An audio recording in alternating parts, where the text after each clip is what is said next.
Pois é. E aí, a pergunta que surge é a seguinte, e eu sei que surgiu porque eu já recebi essa pergunta, tanto de seguidores do Instagram quanto de cliente. Estão falando tanto que é importante diversificar o patrimônio, e se fala muito de dolarizar o patrimônio, mas os Estados Unidos estão quase num blackout, porque shutdown, blackout é meio que parecido, né? Estão quase num blackout. Como é que eu vou colocar meu dinheiro lá se a economia deles está esfarelando? Como é que tu vê essa questão? Tu acha que agora que parece que o mercado está começando a abrir os olhos para essa necessidade, não porque os Estados Unidos é melhor, pela diversificação mesmo. Tu acha que esse tipo de comunicado, esse tipo de informação vindo de lá, pode atrasar esse processo do brasileiro? Eu acho que a gente precisa separar o joio do trigo nessa discussão.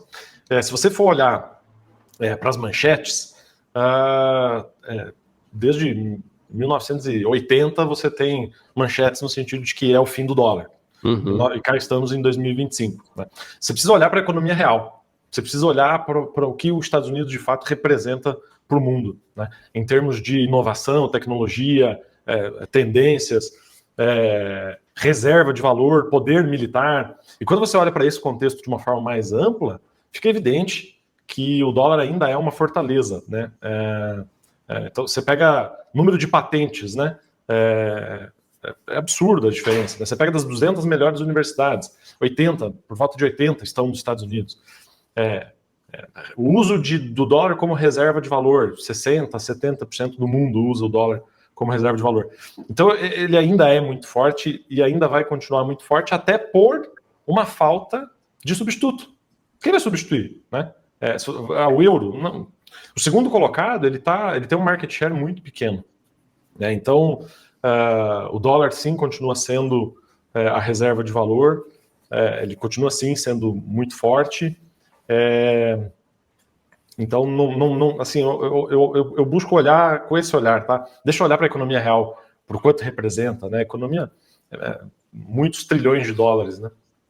Sim, e uma questão bem diferente que eu vejo sobre esse caso é que os Estados Unidos, eles são o que são porque eles são grandes e eles são unificados, porque eles são menos unificados que os estados no Brasil, porque Brasília manda e é isso. Lá eles têm mais independência entre os estados, mas eles não são como a União Europeia, que cada país é um país. Eles têm o mesmo dinheiro, que deve dar uma confusão do caramba, né? Porque cada um tem uma estrutura diferente, até de impostos e tal, mas o dinheiro é o mesmo. Mas os Estados Unidos, eles conseguem meio que ter o equilíbrio de cada lugar aproveita a sua potencialidade, tipo a tecnologia na Califórnia e o agronegócio de Montana, por exemplo, são totalmente diferentes, eles conseguem aproveitar isso muito bem, mas eles têm essa centralização da moeda, então o euro nunca serão, né? Nunca vai ser uma moeda forte. Seria mais o renminbi, né, que é o yuan lá da China, mas também é outro mundo, né? O Ocidente e o Oriente é outro mundo, então eles podem ser uma potência lá, mas para chegar aqui é meio complicado, né?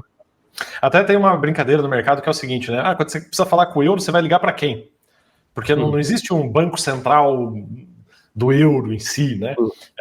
A Alemanha tem o seu, a Alemanha decide os seus juros, a Itália decide os seus juros, a Grécia decide o seu, cada um com uma situação fiscal completamente diferente, e todos negociando em euro. Então, assim, é de fato muito confusa e complexa a questão do euro.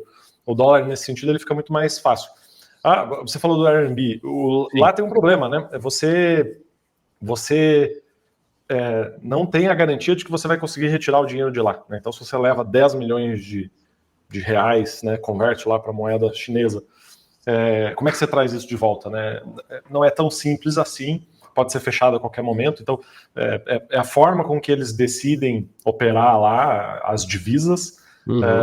Então, por essa característica, não tem a mínima chance de substituir, né?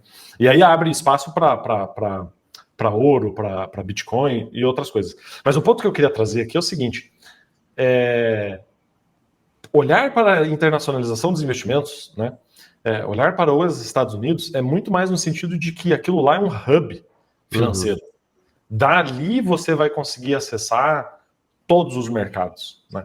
Eu acho que esse é o ponto principal, né? Quando você compra dólar, você não está comprando Trump ou Biden ou a Kamala. Você está comprando a economia em si, tudo que ela produz, tudo que ela gera, e o hub que ela te dá acesso, né? De lá você consegue comprar emergentes, você consegue comprar Europa, você consegue comprar Ásia. Eu acho que esse que é o ponto principal. E aí uma pergunta que eu queria te fazer, né? Culturalmente falando, a gente tem o costume de comprar guarda-chuva quando já está chovendo. Sim. Né, o dólar é muito mais atrativo a 6 do que a 5. Um negócio meio esdrúxulo. Qual que é a tua visão sobre isso? Cara, Como minha diz o visão brasileiro como investidor, né? eu já ouvi várias vezes e me parece cada vez mais claro. Quem é que falou isso esses dias? Eu acho que foi o... Esqueci o nome do careca da Quiné. Tu vai lembrar quem é. Eu vi ele no podcast. O Rui Alves, exatamente. O Rui, ele fala bastante isso, que... foi o Cerise que falou. Que, assim, eu prefiro perder 1 milhão no Itaú do que perder 500 mil sei lá, na Neogrid, por exemplo. Porque o brasileiro, ele quer muito estar na trend. O brasileiro, ele quer estar muito no movimento. Então, se ele perder com todo mundo, ele vai se frustrar muito menos do que se ele perder um pouquinho em outra coisa. Então, o brasileiro, uma evolução que está faltando no mercado de investimento brasileiro, e nisso a gente pega muito com os clientes, né? A gente é muito esse freio automático para os clientes, que é querer pegar as coisas quando estão lá em cima, porque assim, se subiu até agora, vai subir para sempre. E vender lá embaixo, porque a pessoa pensa que como está caindo o preço, vai cair para sempre. E quando o ideal seria o contrário, seria aquele estilo Buffett, né? Compre ao som dos canhões e venda ao som dos violinos, né? Então eu acho que isso pega muito também na questão do dólar. A pessoa, ela se baseia muito no passado. Então, assim, ele pensa muito mais no que aconteceu do que no que vai acontecer. E a pessoa deveria investir pensando no que vai acontecer, não no que aconteceu. O dólar subiu até agora um monte, tá? Mas vai subir ou não vai subir? O que tu acha? Não dá para saber o que vai acontecer, mas a gente consegue entender para onde que tá indo. Então, se subiu, se desceu, não interessa muito. O que interessa é o que vai acontecer daqui para frente. E é aí que o brasileiro, como não consegue ver, e não está acostumado a trabalhar com coisas que não consegue ver, trabalhar com perspectiva, com expectativa, ele acaba se baseando muito no passado, e quem joga para o passado acaba tendo muitos problemas e acaba invertendo a corrida normal do investimento de compound, do investimento de valor, que é você pegar no momento em que está mais baixo, em que ninguém quer, e ir construindo com calma até chegar num ponto em que tem aquela história do JP Morgan, né? Quando o Engraxate me deu dica de investimento, eu vi que o mercado estava muito caro e aí tinha que vender alguma coisa. Exato. A gente precisa buscar muito nas analogias formas de se pensar sobre patrimônio, gestão de patrimônio. E qual que é o nosso principal papel? Preservação de patrimônio. Exato. E na preservação de patrimônio, você ter uma parte fora do teu país, né? Então você tem uma parte fora do real, como um seguro. Uhum. Né? Se tudo der errado aqui, né, errado mesmo, que é um efeito de cauda, né, é uma probabilidade muito baixa, você tem um patrimônio fora que, enfim, vai te servir para muita coisa. Né? E aí eu sempre faço a analogia com o argentino. Se você volta 20, 30 anos no gráfico, peso argentino contra o dólar e real brasileiro contra o dólar, você vai ver que eles andam muito próximos, muito próximos. Mas, dado um momento, se não me falha a memória ali, 2016, o peso começou a descolar muito, começou a subir muito. E aí a reflexão que eu sempre faço é o seguinte: eu tenho certeza que o gestor de patrimônio lá, o consultor de investimento do argentino, estava falando para ele lá em 2005 dolarizar patrimônio. Sim. E o cara que não fez, agora em 2025, ele deve ter um arrependimento daqueles dos piores tipos que você pode ter. Né? Então, a discussão que eu sempre faço é: compra esse seguro. Uhum. Faz essa alocação, né? Compra esse seguro, que diferente do seguro do carro, seguro da empresa, ele não é um débito. Sim. No teu orçamento. Né? Ele é resgatável. Você comprar dólar não é um débito. Sim. Né? Você está trocando por uma moeda que você pode comprar renda fixa, você pode investir em bolsa, né? Ou seja, você vai trocar por alguma coisa que vai se valorizar. Né? Dólar mais 5, dólar mais 4, dólar mais 3, depende aí do portfólio. Né? Então, assim, eu só vejo vantagens. Né? Ele te serve como proteção, né? Ele protege o teu poder de compra, ele protege contra um risco catastrófico. Ano que vem a gente entra em eleições. Sim. E ele te protege sem ser um débito na tua vida. Acho que esse é o principal ponto. Ele te protege rendendo, te dando um compounding ali. Olha o quanto rendeu o S&P 500 nos últimos 10, 20 anos. É absurdo. E um ponto que eu acho importante também, o jeito que tu falou agora me deu um gancho que eu gosto de bater bastante também, principalmente quando eu chego num ponto de começar a internacionalizar o investimento do meu cliente, que é basicamente pelo dólar, né? A gente dificilmente vai internacionalizar, o nosso ou de qualquer pessoa vai começar internacionalizando na Bolsa de Londres, a não ser que seja naqueles UCITS, aqueles ETFs irlandeses, mas está investindo nos Estados Unidos de qualquer maneira. Que é a diferenciação de economia americana e dólar, né? Porque muita gente, quando ouve falar de dolarizar o investimento, muitas pessoas mesmo têm a plena consciência, plena imagem na cabeça de que dolarizar é comprar dólar, trocar notas de real por notas de dólar. Não é isso que a gente está falando. Pode ser também, e investir em renda fixa é um pouco disso com rentabilidade, mas a gente fala muito de investir na economia americana. Então, quando a gente fala de S&P 500, a gente fala de investir em empresas americanas. Tanto que se você olhar o dólar frente ao real, nesse ano, tá numa queda absurda. Eu não lembro de cabeça quanto que tá, mas a última vez que eu vi acho que era 12%, 10%. Por aí. Mas o S&P 500 já subiu uns 15%, 20% desde abril, que foi quando deu aquela mega queda por conta do tarifaço. Mas então, assim, olha a diferença. A moeda caiu frente ao real, mas a economia americana subiu muito. Então, se você investiu em um punhado de notas de dólar com George Washington na capa, você perdeu dinheiro. Se você investiu nas empresas americanas, você ganhou uma baita grana no mercado super estável. Então, quando a gente fala de dolarizar, é comprar ativos e pedaços de empresas ou de renda fixa em dólar, porque são investimentos como os brasileiros, até porque você não troca real por real no Brasil, você investe o dinheiro. Então, você pega esse dinheiro e dolariza, você investe lá fora. E o que isso impacta?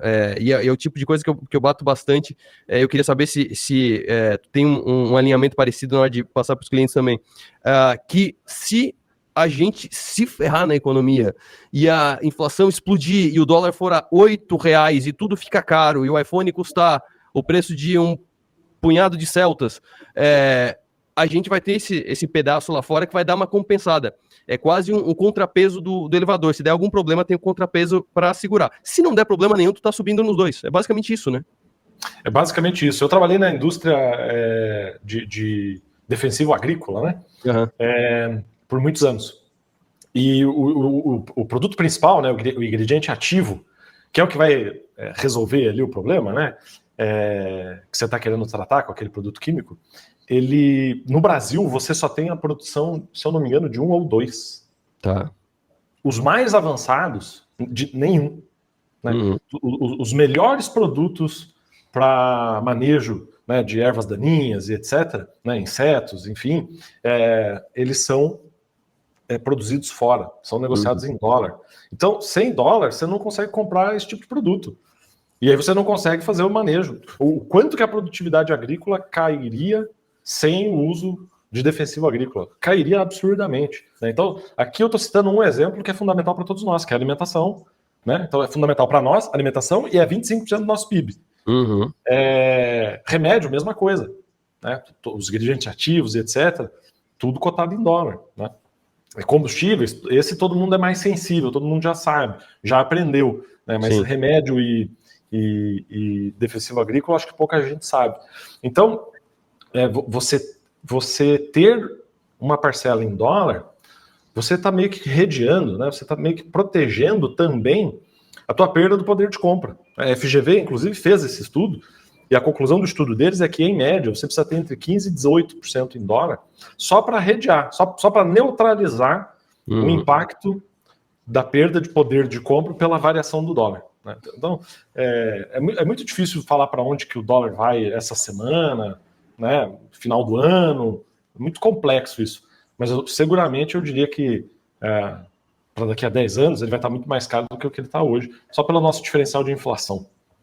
Maravilha. Guilherme, sempre um prazer conversar contigo. Acho que foi bem abordado esse tema hoje da diversificação geográfica dos investimentos. Semana que vem a gente vem com algum outro tema. Em princípio, já quero propor aqui para a gente falar da crise do Banco Master, que é um tema que a gente já tratou algumas vezes de colocar na pauta, acabou substituindo, mas eu acho que semana que vem está na hora de falar do Banco Master até para mostrar por que renda fixa não é necessariamente a coisa mais segura do mundo, né? Exatamente. E eu acho que fica o convite também para quem quiser mandar perguntas, né? Claro. Você explica aí como é que o pessoal pode mandar. Eu acho que seria legal Pode a gente mandar. Responder. Pode mandar para o meu Instagram, o Arthur Lessa, ou pode mandar pelo WhatsApp da Som Maior, que é 4834315150. Pode mandar para cá e só fala assim, ó, é pergunta pro Arthur e pro Guilherme. Então é pergunta nos 60 minutos. E aí o pessoal já me manda, eu já anoto e a gente responde na quarta-feira que vem. Até quarta, Gui. Até quarta, um abraço. Abraço, até mais. Tchau. Invista-se. Informação independente